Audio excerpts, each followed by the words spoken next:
사도행전 15장 35절에서 41절까지 하나님 말씀을 봉독합니다. 조용히 경청하시기 바랍니다. 바울과 바나바는 안디옥에서 유하며 수다한 다른 사람들과 함께 주의 말씀을 가르치며 전파하니라. 며칠 후에 바울이 바나바더러 말하되 우리가 주의 말씀을 전한 각 성으로 다시 가서 형제들이 어떠한가 방문하자 하고, 바나바는 마가라 하는 요한도 데리고 가고자 하나 바울은 밤빌리아에서 자기들을 떠나 함께 일하러 가지 아니한 자를 데리고 가는 것이 옳지 않다 하여 서로 심히 다투어 피차 갈라서니, 바나바는 마가를 데리고 배 타고 구브로로 가고 바울은 실라를 택한 후에 형제들에게 주의 은혜의 부탁함을 받고 떠나 수리아와 길리기아로 다니며 교회들을 견고하게 하니라. 아멘. 할렐루야. 하나님께서 이 시간 크신 은혜와 사랑을 우리 모두에게 베풀어 주실 줄 믿습니다. 현대 사회는 유난히 지도자의 지도력에 민감한 것 같습니다. 지도자 한 사람의 비전과 결단이 거대한 조직의 운명을 바꾸고 또 살아가야 될 길을 만들어내기 때문이겠죠. 우리 한번 사진을 한번 볼까요? 마누라와 자식 빼고 다 바꿔라. 누가 한 말일까요? 이건희 회장, 고 이건희 회장, 삼성의 오늘날의 초인류 세계 기업을 만든 삼성 이건희 회장이 했던 말, 마누라와 자식 빼고 다 바꿔라. 이 말 한마디가 삼성을 환골탈태하게 만든 계기가 되었죠. 그래서 오늘날처럼 초인류 삼성이라는 그런 기업이 탄생하게 만들었던 것입니다. 이처럼 지도자의 지도력은 대단히 중요한 덕목이라고 할 수 있습니다. 지도자의 유형을 나누는 방법들이 참 많은데요. 그 중에서 지도자를 두 가지로 딱 나누어 보라, 유형으로 나누어 보라 하면은 일 중심의 지도자와 사람 중심의 지도자로 나눌 수 있습니다. 일 중심의 지도자를 가만히 보면 목표와 추진력이 뚜렷해요. 그의 마음은 마치 직선처럼 곧게 뻗어 있죠. 그리고 그가 밟고 있는 산은 언제나 성과, 결과라는 단단한 반석 위입니다. 그래서 일을 맡기면 반드시 끝장을 보죠. 결과로 말을 해요. 일에 대한 열정, 책임감이 남다릅니다. 그러나 너무 직선적인 스타일이기 때문에 문제를 또 야기시키기도 합니다. 일에 너무 집중하고 목표와 결과에 너무 집착하다 보니까 주변 사람들을 신경 쓰지 못해요. 그래서 함께 일하는 사람들을 힘들게 만들거나 아니면 그들에게 상처를 주는 일이 종종 발생하곤 하죠. 반면에 사람 중심의 지도자는 곡선적입니다. 굉장히 햇빛과 같이 따뜻하고 온화한 성품을 가진 사람들인 경우가 많죠. 그래서 이런 사람들과 함께 일하면 마음이 편안해요. 얼굴에 미소가 떠나질 않아요. 이런 지도자는 일이 조금 더뎌도 괜찮습니다. 결과물이 제때 나오지 않아도 괜찮습니다. 사람을 소중히 여기고 관계를 소중히 여기기 때문이죠. 그래서 한 번 실패하면 두 번 기회를 주고요. 또 넘어지면 손을 내밀어 줍니다.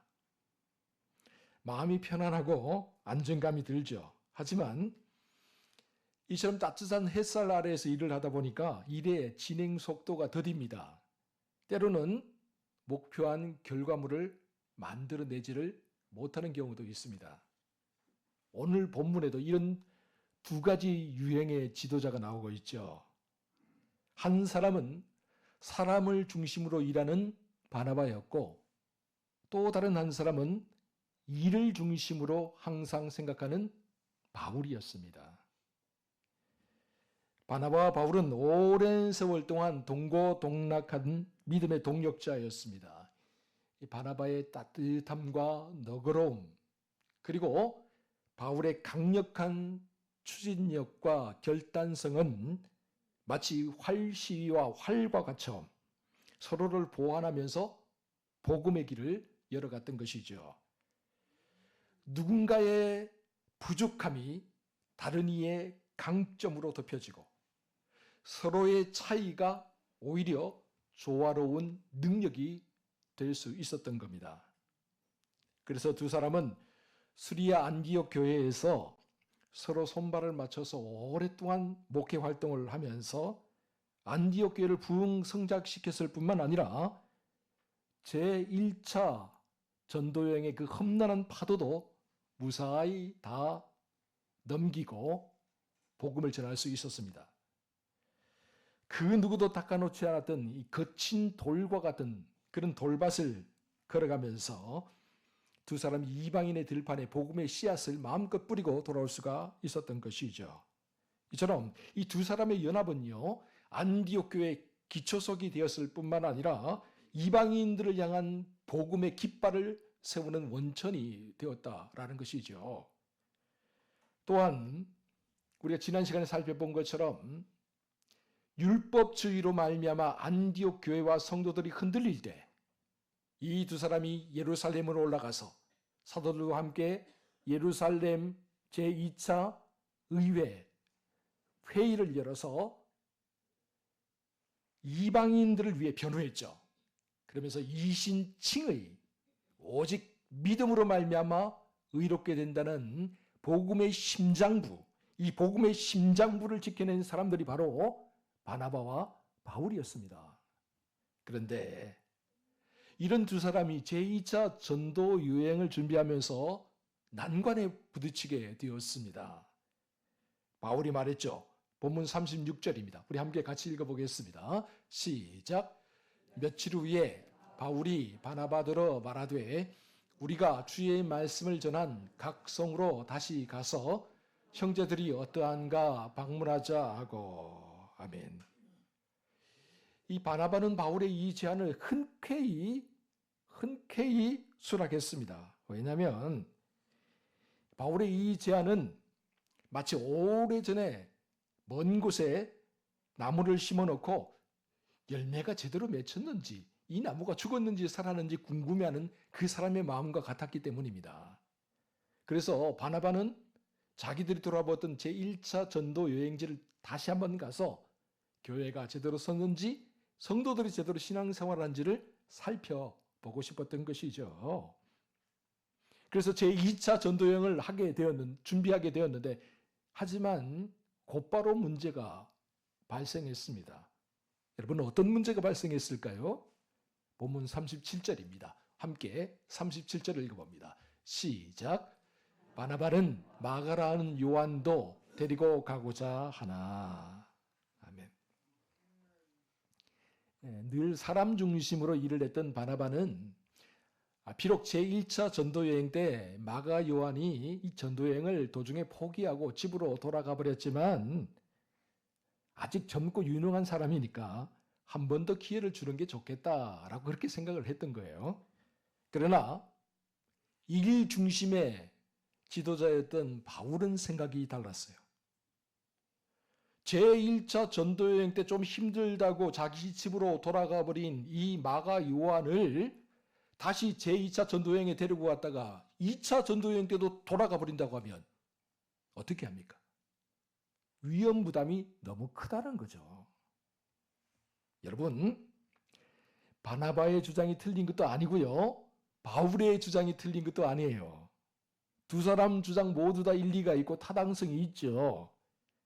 분명 양쪽 다 맞는 말이에요. 그렇다면 왜 문제가 발생했습니까? 문제는 서로가 한 발자국도 물러서지 않았다는 데 있습니다. 서로를 향해 양보를 하지 않았고 서로를 배려하지 않았던 거죠. 어느 산악 등반팀이 몇 년간을 준비한 끝에 세계에서 가장 높은 에베레스트 산을 오르게 되었다고 합니다. 날씨가 마침 좋아서 7분 능선까지 아주 순조롭게 잘 올라갔어요. 그런데 7분 능선쯤 왔을 때부터 갑자기 날씨가 험악하게 변하고 눈보라가 치더니 기온이 급강하기 시작했습니다. 그러자 팀장과 부팀장 사이에 논쟁이 벌어졌습니다. 팀장은 말했습니다. 지금이 아니면 기회가 없다. 정상으로 올라가자. 그러나 부팀장은 말했습니다. 안 됩니다. 다음에도 기회가 있습니다. 아쉽지만 지금은 돌아가야 될 때입니다. 여러분, 두 사람의 의견 다 옳은 거잖아요. 팀장의 의견도 옳고 부팀장의 의견도 옳아요. 정상에 오르는 것도 중요하잖아요. 그리고 팀원들의 안전도 중요하잖아요. 그런데 문제는 두 사람이 서로 한 발자국도 물러서지 않았다는 데 있어요. 결국 팀장을 따르는 사람들, 부팀장을 따르는 사람들 두 팀으로 나누어져 버렸습니다. 그 결과 아무도 정상에 오를 수가 없었죠. 여러분, 바울과 바나바의 모습이 꼭 이와 같았습니다. 두 사람 모두 자기 고집, 자기 생각만 내세웠어요. 바나바의 주장처럼 마가 요한이 유능하고 젊기 때문에 만약 한 번 더 기회가 주어졌다면 어떻게 됐을까요? 그는 지난번에 실수를 만회하기 위해서 분명 정말 최선을 다해서 일했을 거예요. 그 누구보다도 열심히 일했을 거예요. 반면에 바울의 주장처럼 마가 요한이 제1차 여행 때에 한번 실수를 했으니까 제2차 여행 때는 좀 빼고 그 다음에 제3차 떠날 때 데리고 가자. 그렇게 바나바가 한번 양보를 했더라면 분명 좋은 결과를 맺었겠죠. 그러나 어찌된 일인지 두 사람은 한치의 양보를 하지 않았어요. 결국 어떻게 되었을까요? 본문 39절 함께 읽어보겠습니다. 시작. 서로 심히 다투어 피차 갈라서니 바나바는 마가를 데리고 배 타고 구브로로 가고.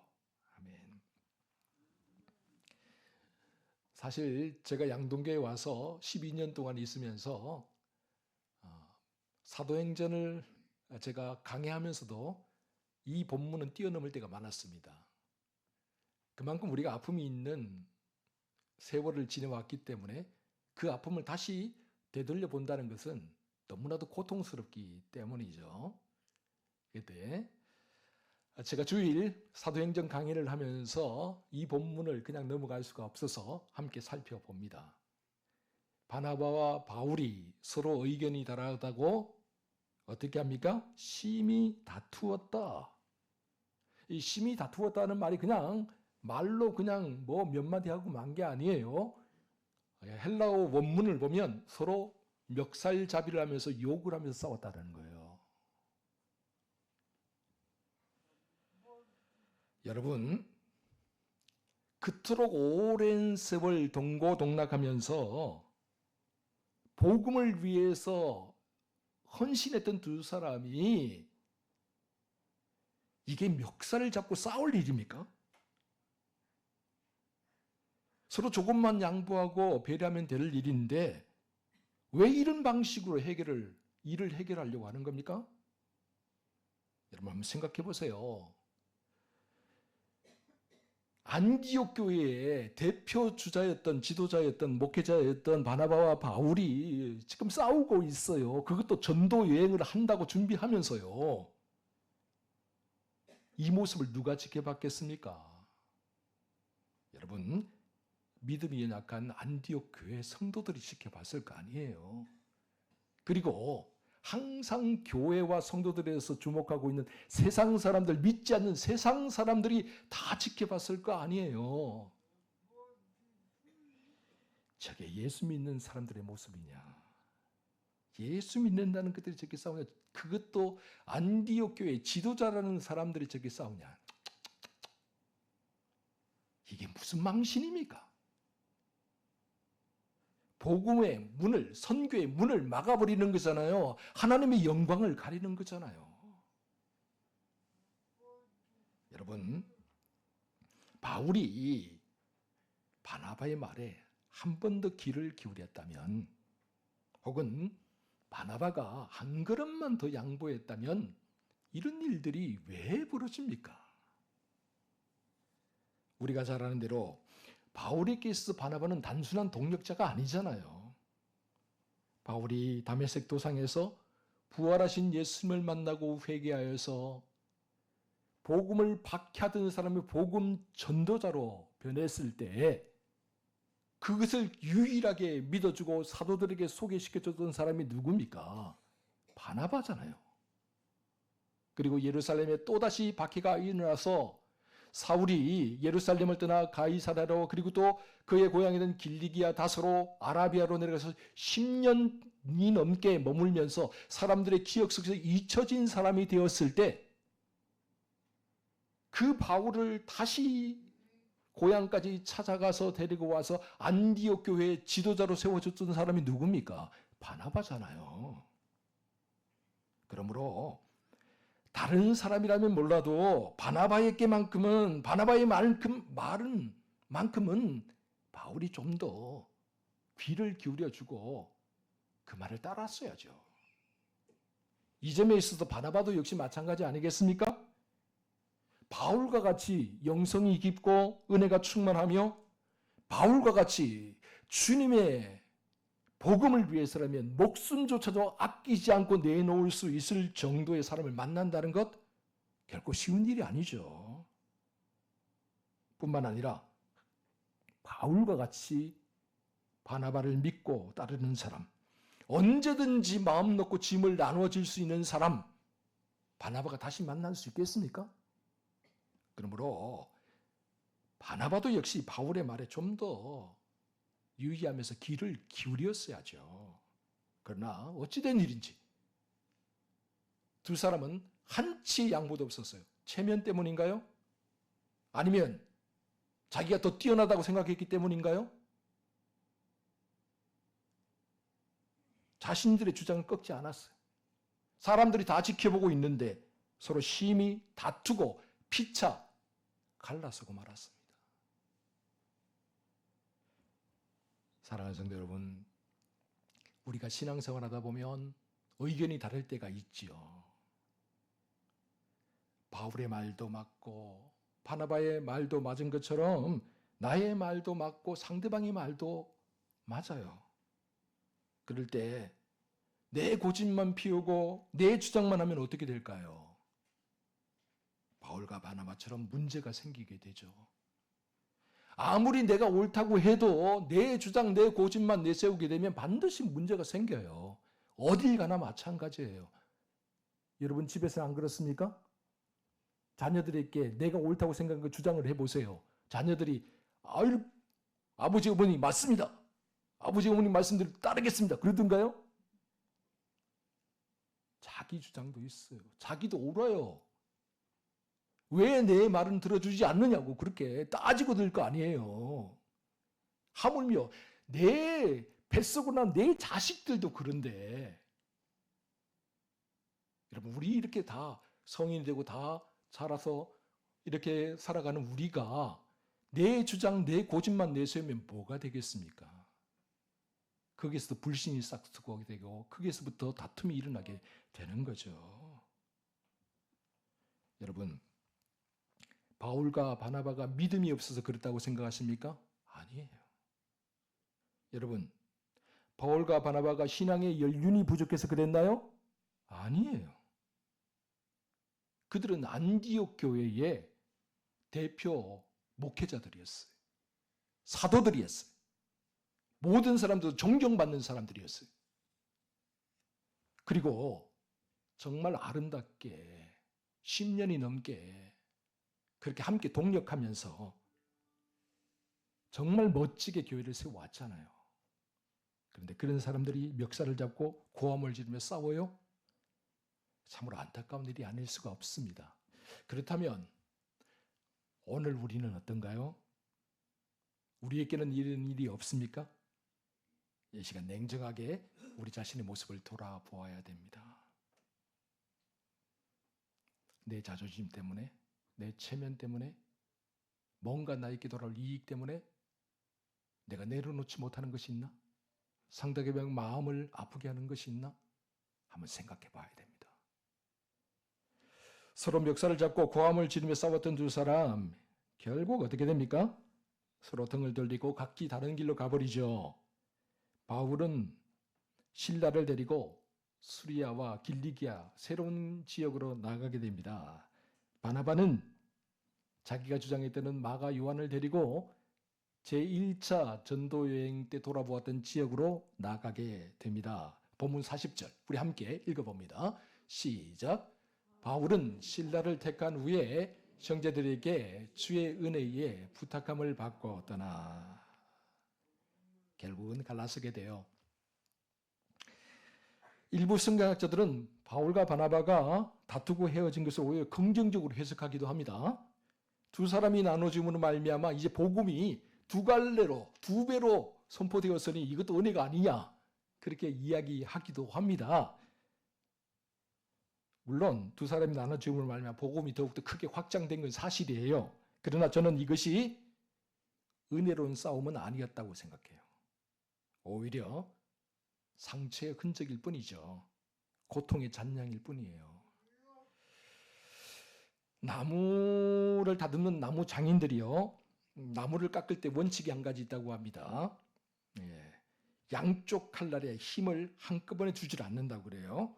양쪽에 힘을 꽉 주면서 오른쪽 왼쪽 꽉 주면서 누르게 되면 나무가 곱게 다듬어지지 않고 영 엉망이 된다고 하죠. 그러나 한쪽은 살짝 눌러주면서 한쪽은 부드럽게 약간 틀어주듯이 밀면 시간이 갈수록 나무의 겉표면이 아주 매끄럽게 다듬어진다고 하죠. 한쪽에 힘을 주면 다른 한쪽은 힘을 빼고 약간 들어줘야 돼요. 그래야 이게 잘 나가는 거예요. 교회 공동체 사회도 마찬가지입니다. 모두가 힘주어서 자기가 옳다고 외치는 것에 조화가 있을 수 없어요. 평화가 있을 수 없어요. 누군가 한 발짝 물러서서 다른 사람이 나갈 수 있도록 들어줘야 돼요. 그래야 하나님의 작품이 만들어지고 그래야 하나님의 영광이 나타나기 때문입니다. 초기 교회의 위대한 지도자 바울과 바나바가 다투었어요. 자기 의견을 양보하지 않고 고집을 끝까지 내세우다가 파국, 결국 서로에게 상처를 주고 상처를 받고 갈라서는 파국을 맞이하게 됐죠. 그런데 참 안타까운 거는 그 이후로 어떻게 되었을까 궁금해서 제가 성경을 아무리 찾아봐도요. 두 사람이 다시 만났다는 이야기가 없어요. 참 안타깝죠. 여러분 바울이 그렇게 미워해서 1차 전도여행 때 돌아간 마가 요한을 미워해서 2차 전도에 안 데리고 간다 그렇게 했던 마가 요한은요. 나중에 디모데 후서를 보세요. 나중에 바울의 가장 중요한 동력자가 되었어요. 바울이 마지막 순간에 이 세상을 떠나기 마지막 순간까지 자기 곁에 두고 싶어 했던 사람이 바로 마가 요한이었거든요. 그런데 어찌된 일인지 바나바는 같이 함께 화해했다는 이야기가 없어요. 아마 제 생각엔 두 사람이 죽을 때까지 서로의 얼굴을 보지 않았을까. 별일 아닌데 아무것도 아닌데 참으로 안타깝고 슬픈 일이 아닐 수 없죠. 사랑하는 성도 여러분 다시 말씀드리겠지만 사람들이 모이면 의견 충돌이 있기 마련이에요. 다르잖아요. 생각하는 게 다르고 살아온 방식이 다르고 일을 처리하는 방식이 다르잖아요. 그러면 당연히 의견 충돌이 있게 되죠. 피할 수 없어요. 중요한 건 뭐냐? 누가 맞느냐가 아니에요. 다 맞아요. 중요한 건 누가 한 발자국 물러설 수 있느냐예요. 누가 화평을 이룰 수 있느냐예요. 바울과 바나바의 이야기는 단순히 과거의 사건이 아닙니다. 오늘 우리 교회에서도 오늘 우리 가정에서도 우리가 만나는 모든 사람과의 관계 속에서 끊임없이 계속 되풀이되는 이야기예요.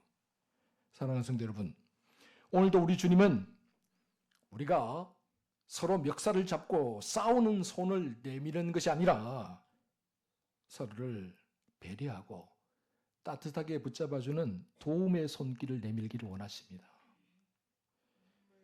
우리의 삶에 직선만 있다면 그곳에 살고 싶겠습니까? 우리의 삶에 곡선만 있다면 그곳에 살고 싶겠습니까? 직선과 곡선이 만나야 아름다운 길이 만들어지는 거죠. 복음도 역시 마찬가지예요. 강함과 온유함이, 앞으로 나아감과 배려함이 서로 만나게 될 때 진짜 복음의 역사가 일어나게 되는 겁니다. 그러므로 언제나 교회와 성도들을 위해서 좀 더 양보하고 배려하며 사시기 바랍니다. 하나님 나라와 하나님의 영광을 위해서 좀 더 내가 내려놓고 좀 더 내가 힘을 빼고 살아갈 수 있기 바랍니다.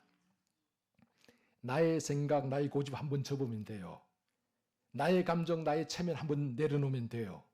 그러면 직선과 곡선이 만나 길을 열어가듯이 서로 다른 우리가 주님 안에서 만나서 화합하고 하나가 되는 길을 선택하며 나아가게 될 때 우리를 통해 하나님의 놀라운 역사가 일어나게 될 줄 믿습니다. 참으로 이러한 은혜가 우리가 살아가는 날 동안 늘 함께 하시기를 주의 이름으로 축원드립니다.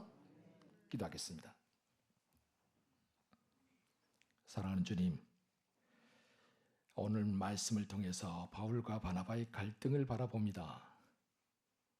서로 다른 의견과 성품이 충돌할 때 우리의 마음도 쉽게 날카로워질 수 있음을 깨닫게 됩니다.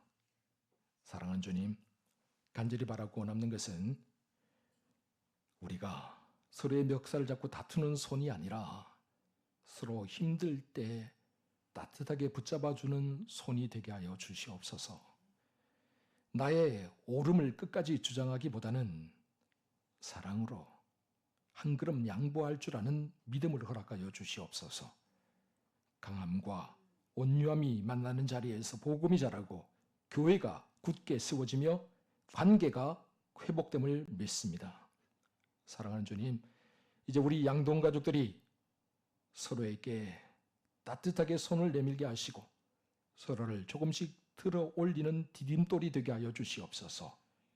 논쟁과 다툼을 인하여서 나눠주고 갈라진 그 지점에 주님의 복음의 사역이 멈추지 않았던 것처럼 이제 우리의 삶을 통해서도 주님의 뜻이 이 땅에서 이루어지게 하시고 하나님의 영광이 나타나게 하시며 하나님의 나라가 더욱더 크게 확장되는 역사가 일어나게 하여 주시옵소서. 이 모든 말씀을 우리 구주 예수 그리스도의 이름으로 기도하옵나이다. 아멘. 찬송가 436장 나 이제 주님의 새 생명 얻은 몸 함께 찬양합니다.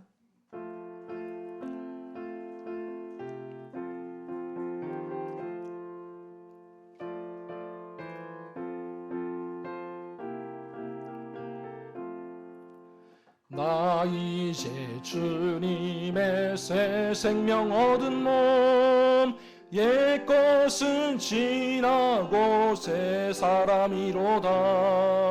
그 생명 내 맘에 강같이 흐르고 그 사랑 내게서 해같이 빛난다. 영생을 누리며 주 안에 살리라.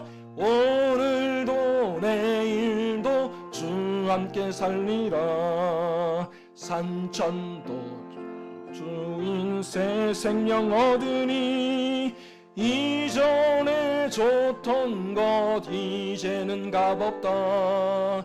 하늘의 은혜와 평화를 맛보니 찬송과 기도로 주 함께 살리라. 영생을 누리며 주 안에 살리라. 오늘도 내일도 주 함께 살리라. 산천도 초목도 새 것이 되었고 죄인도 원수도 친구로 변한다. 새 생명 얻은 자 영생을 누리니 주님을 모신 맘 새하늘 이로다. 영생을 누리며 주 안에 살리라. 오늘도 내일도 주 함께 살리라. 주 따라가는 길 험하고 멀어도 찬송을 부르며 뒤따라가리라. 나 주를 모시고 영원히 살리라. 날마다 섬기며 주 함께 살리라. 영생을 누리며 주 안에 살리라. 오늘도 내일도 주 함께 살리라.